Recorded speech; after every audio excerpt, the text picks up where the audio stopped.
ng pagtitiwala sa Diyos. Siyang naghahangad ng pagkupkop ng kataas-taasan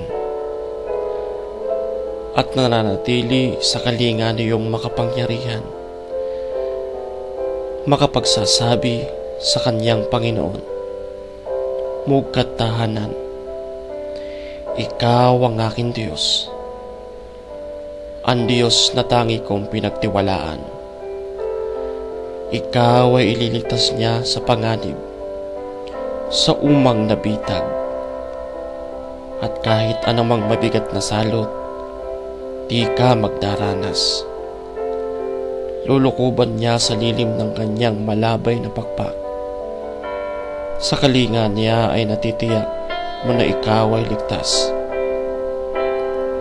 Iingatan niya't ipagsasanggalang pagkat siya'y tapat.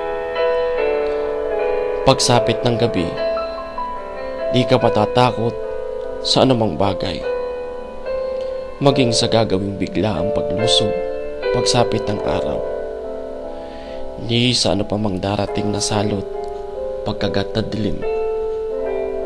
Di ka matatakot sa kasamaang mang araw kung dumating.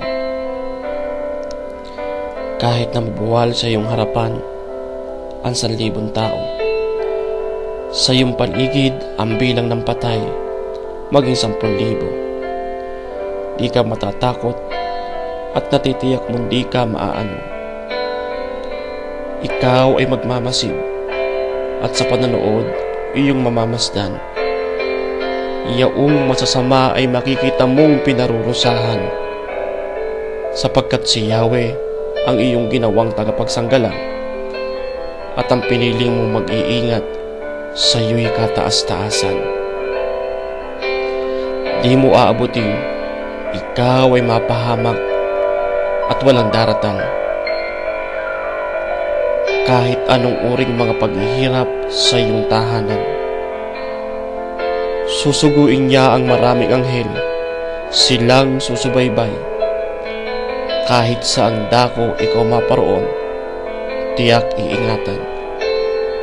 Sa kanilang palad ay itatayo at silang magtataas nang hindi masaktan ang mga paa mo sa batong matalas. Kahit at tapakan mo ay mga leon, ahas na mabagsik, di ka maaano sa mga resipyente at leyong mababangis.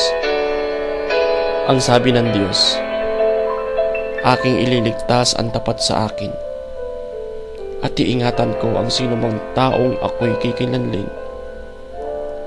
Pag sila'y tumawag, laging handa ako na sila'y pakinggan. Aking sasamahan, at kung may hilahil ay sasakluluhan.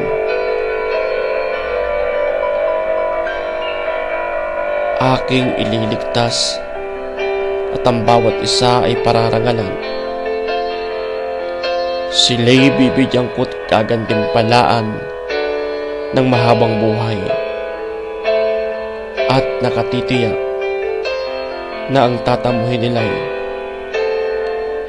kaligtasan.